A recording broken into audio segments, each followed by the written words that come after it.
you live around? 1408. While growing your bangs out, trying to find different hairstyles that you can possibly do without it looking weird. If they do get a little weird in this video, I apologize. I don't think you guys care that much about my hair, because we're here to talk about 1408. I'm gonna say right off the bat that this is one of my favorite Stephen King story adaptations. It's actually not a book that he wrote, but it is a short story, and I believe it's in Everything's Eventual. I've read every single story in that short story collection. It's one of my favorites of all time. That and Night Shift, oh my gosh. I almost repurchased that book today because I have no idea where my copy is of Everything's Eventual, and I saw it at Goodwill today for $1 or something. But we are talking about the movie, of course. So this stars John Cusack again and Samuel L. Jackson again. It's definitely keeping a theme from last week's movie of Cell. So fun fact about the story of 1408, it actually was never really meant to be written. He actually wrote it as an example for his book on writing, which if you're a writer,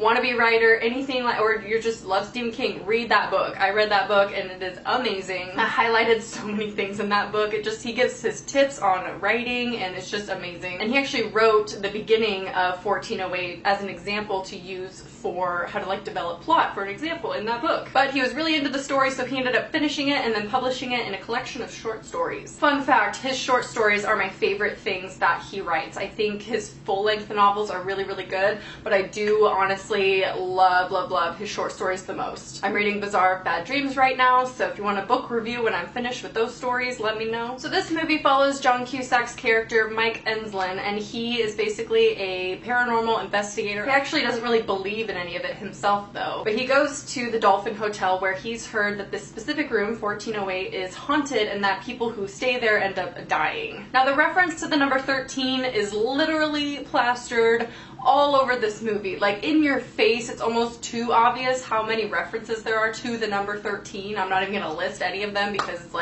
kind of obvious, but I mean just literally everything. Even when he's on the phone and it says this is number 5, this is number 8, you know that creepy scene? Guess what 5 and 8 add up to? Not to mention the standard edition of this film, the runtime is 104 minutes and 8 seconds.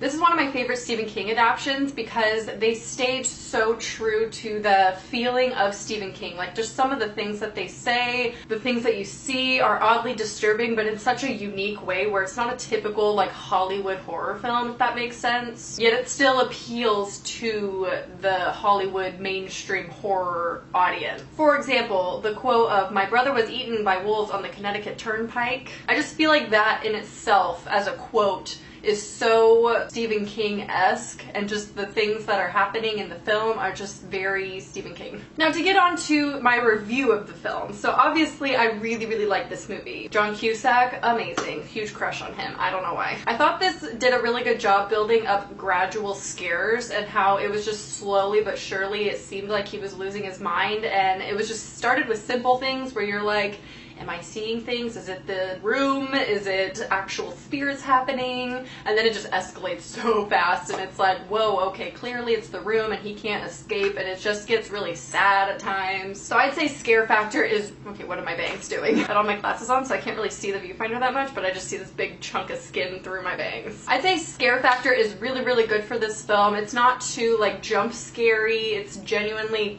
scary things, although it didn't scare me in the sense that of like Mama or The Ring did, for example, because they're very bizarre things that happen, and I think it's almost too bizarre where it might not scare a lot of people because it's just weird. Now I'm going to talk about the ending, and there's two endings actually. I've seen both of them. I definitely prefer one over the other because it stayed true to the actual ending of the story. If you haven't seen the movie and you don't want it spoiled or you haven't read the story or anything, tune out now because I'm going to talk about the two different endings and what I like and didn't like about them. So in one ending, Mike Enslin dies. In the other, he survives. Basically what ends up happening is he sets the room on fire, and in one ending he dies. He dies in the fire. Basically it'll look like a suicide because everyone who stays in that hotel ends up basically committing suicide because they just cannot escape, and then when they're found it's like, oh, they just killed themselves. But then people know it has to be the room. It's just a weird coincidence that all these people are killing themselves in weird ways in this room. I also really like the scenes where he sees each person who has killed themselves before in the room. That ending I love. I love when he dies, which sounds morbid, but you guys know how I am.